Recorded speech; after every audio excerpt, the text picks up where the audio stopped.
Kalau hari-hari ini Bapak Ibu dan saya disuruh stay di rumah dan Bapak Ibu dan saya tidak terimbas virus itu, Bapak Ibu harus bersyukur kepada Tuhan.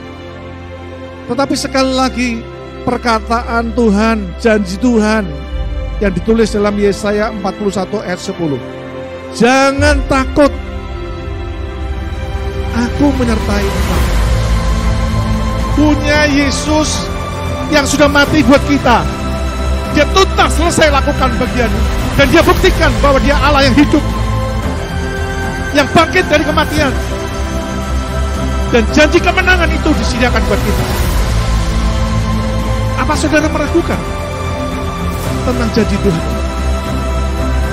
Dalam segala keadaan, pergunakanlah perisai iman. Sebab dengan perisai itu kamu akan dapat memadamkan semua panah api dari si jahat. Sebagai penolong dalam kesesakan sangat terbutuh. Sebab itu kita tidak akan takut sekalipun bumi berubah, sekalipun gunung-gunung goncang di dalam laut, sekalipun ribut dan berbuih airnya, sekalipun gunung-gunung goyang oleh gembira.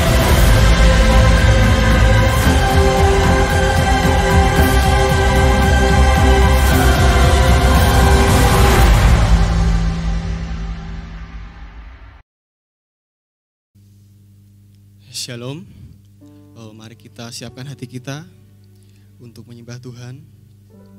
Kita percaya Bapa kita adalah Bapa yang setia. Bapa, Kau setia. Bapa, Kau mulia. Tenanglah jiwaku, aman bersamamu. Lebih dari harta, Kaulah segalanya. Tenanglah jiwaku dalam hadirat-Mu. Kau tunjukkan kasih setiamu. Kau menyediakan yang ku perlu. Kau setia, Kau mulia, dulu, sekarang, dan selamanya. Kau tunjukkan kasih setiamu. Kau menyediakan yang ku perlu. Kau setia, Kau mulia, Bapa, Kau setia.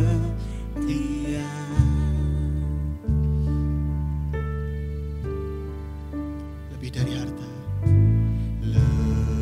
lebih dari harta, Kaulah segalanya.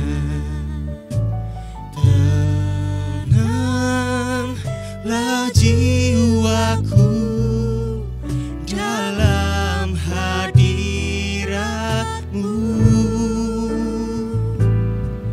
Kau tunjukkan kasih setiamu. Kau menyediakan yang ku perlu. Kau setia, Kau mulia,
dari tempat maha tinggi, Bapa kekal mulia, Kau hadir di sini, memulihkan hati, menyembuhkan yang terluka.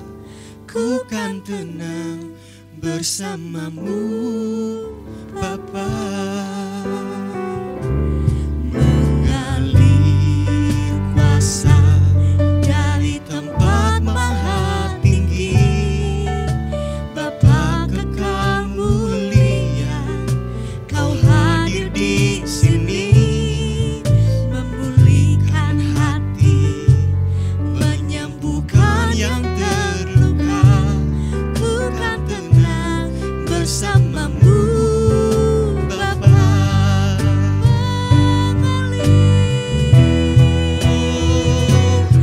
Mengalir kuasa dari tempat maha tinggi, Bapa kekal mulia, Kau hadir di sini, memulihkan hati, menyembuhkan yang terluka. Ku kan tenang bersamamu, Bapa.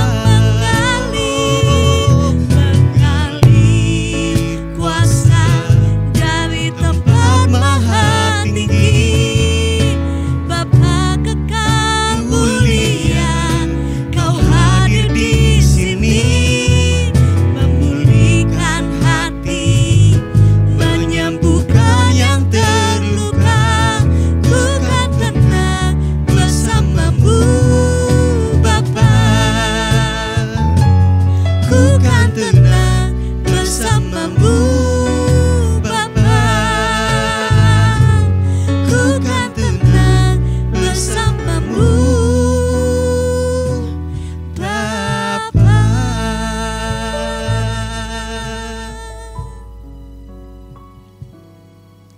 Terima kasih Tuhan.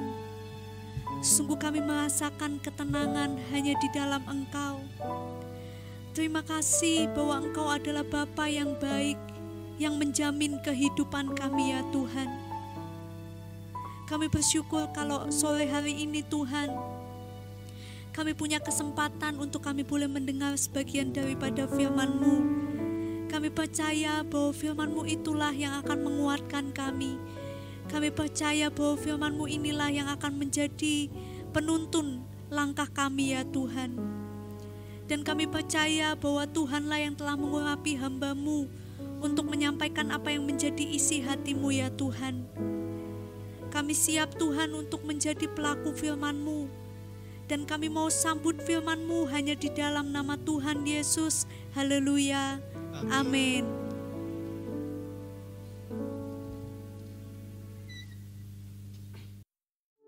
Shalom. Ya, anak-anakku yang saya cintai, saya kasihi, para remaja yang sedang di rumah dimanapun lokasinya.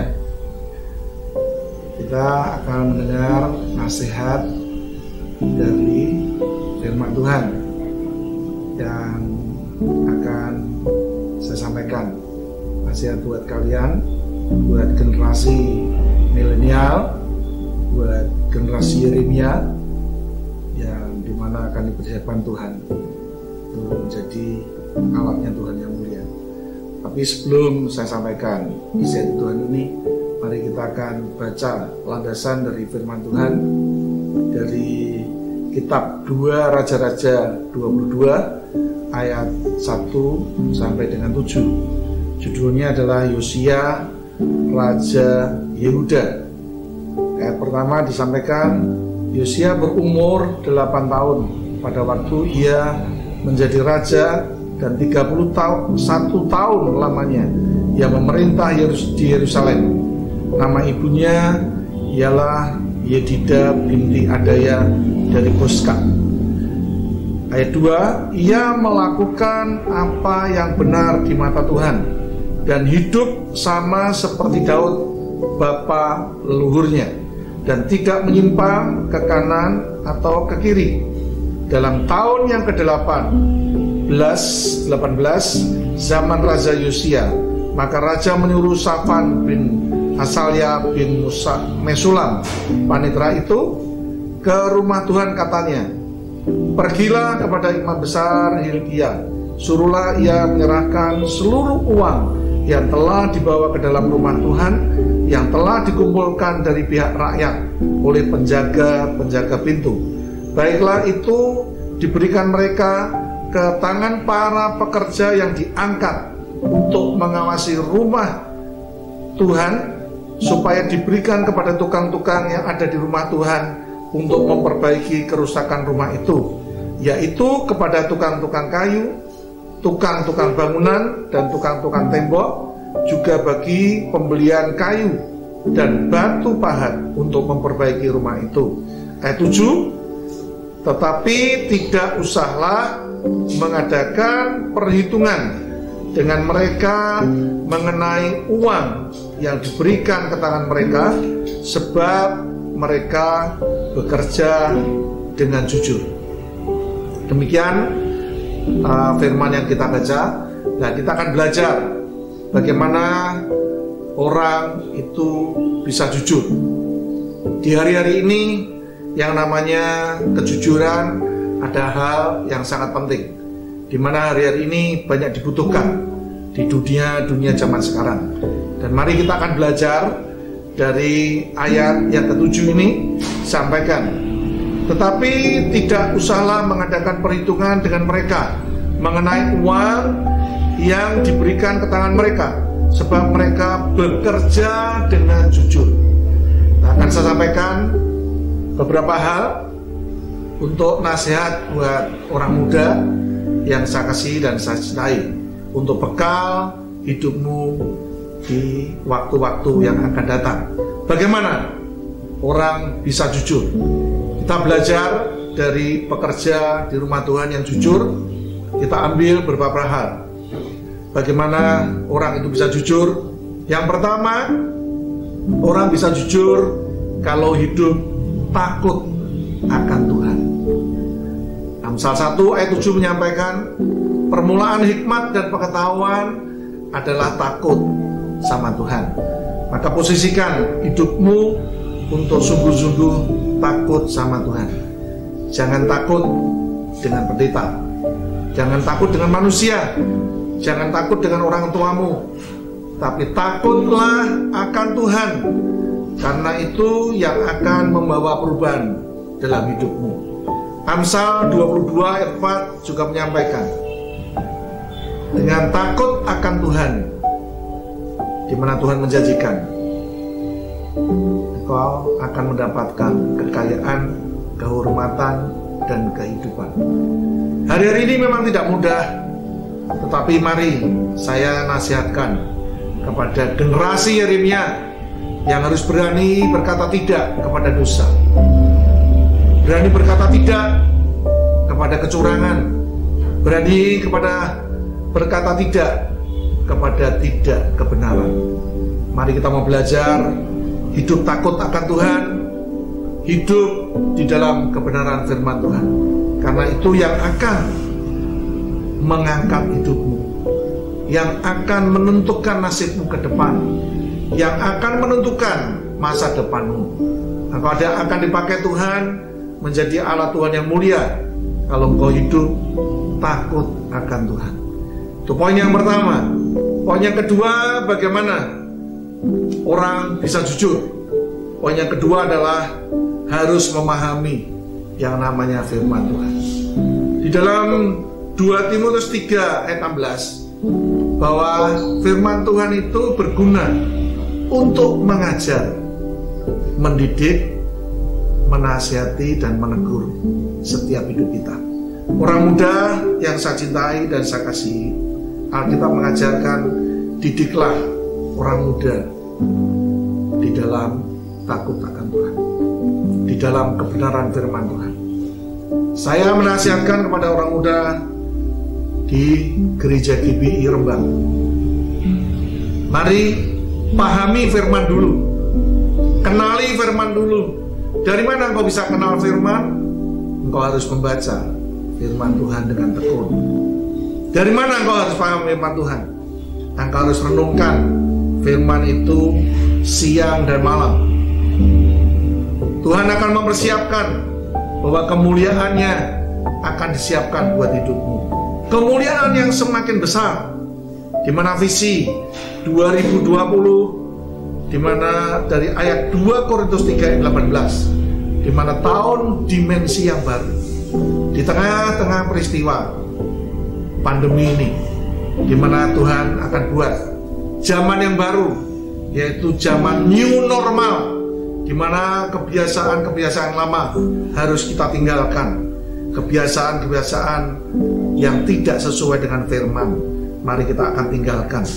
Mari kita akan ingat ayat firman Tuhan dalam Yosua 1:8. Perkatakan firman itu, renungkan firman itu siang dan malam, dan bertindaklah hati-hati sesuai dengan segala yang tertulis di dalamnya.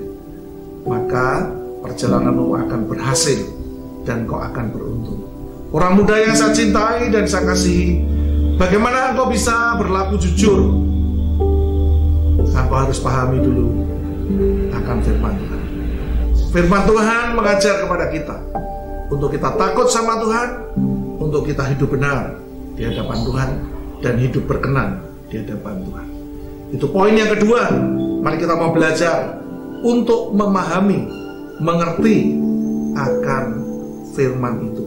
Maka renungkan, baca firman itu setiap saat, setiap waktu. Simpan firman itu di dalam hati dan pikiranmu, sehingga waktu kau melangkah, mau berbuat dosa, mau berbuat tidak jujur, maka rohmu akan diingatkan lewat firman yang kamu baca dan kamu renungkan setiap saat dan setiap waktu. Yang ketiga, bagaimana kita akan menjadi orang yang jujur? Bagaimana kita bisa hidup jujur? Yang ketiga, harus berani berbeda. Jangan seperti orang dunia. Tidak seperti orang dunia yang hidup penuh dengan kelicikan, kecurangan, dusta, dan kebohongan. Tapi kau anak Tuhan, yang dikasih Tuhan, yang diambil dari gelap, dipindahkan kepada terangnya yang ajaib. Engkau ditebus dengan darah Kristus, darah yang sangat mahal. Maka buat hidupmu berbeda dengan orang-orang yang ada di dunia. Kita memang masih hidup di dunia, tapi jangan hidup seperti orang dunia yang tidak takut akan Tuhan, yang tidak paham, tidak kenal akan kebenaran firman Tuhan. Engkau diambil dari lumpur dosa, dipindahkan kepada terangnya yang ajaib. Tuhan berkorban, Dia mau mati buat kita, Dia mengampuni dosa kita, kesalahan kita. Ingat, kita sudah ditebus dengan harga yang mahal. Maka kita harus hidup dalam kebenaran, kejujuran, dan ketulusan. Maka itu yang akan bisa merubah hidupmu, yang akan bisa mengangkat hidupmu, yang akan bisa merubah akan nasibmu. Dan poin yang terakhir, bagaimana orang bisa jujur?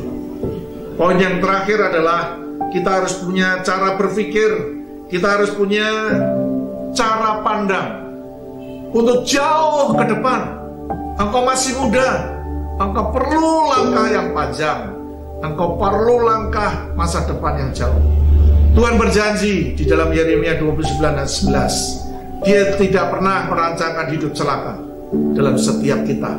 Orang muda yang saya cinta dan saya kasihi, Tuhan akan membawa masa depanmu, masa depan yang penuh dengan pengharapan. Maka jadilah generasi Yeremia, generasi yang takut akan Tuhan, generasi yang memahami akan panggilanmu, mengerti akan firman Tuhan, dan merenungkan firman Tuhan itu siang dan malam. Dan kau harus berani tampil beda, sehingga engkau punya cara pandang yang jauh ke depan. Nasibmu ke depan ditentukan apa yang kamu lakukan hari ini. Kebutuhan dunia hari-hari ini adalah kejujuran. Dunia akan mencari pemimpin, akan mencari pekerja, mencari orang-orang yang jujur, yang akan dipersiapkan untuk memimpin, baik itu gereja baik itu negara dan bangsa ini. Mari saya sampaikan, nasib kita ke depan ditentukan oleh perbuatan kita hari ini. Kalau engkau berlaku jujur, maka hidupmu akan diangkat Tuhan. Kebutuhan dunia hari-hari ini adalah sebuah kejujuran. Maka posisikan hidupmu hidup jujur, takut sama Tuhan.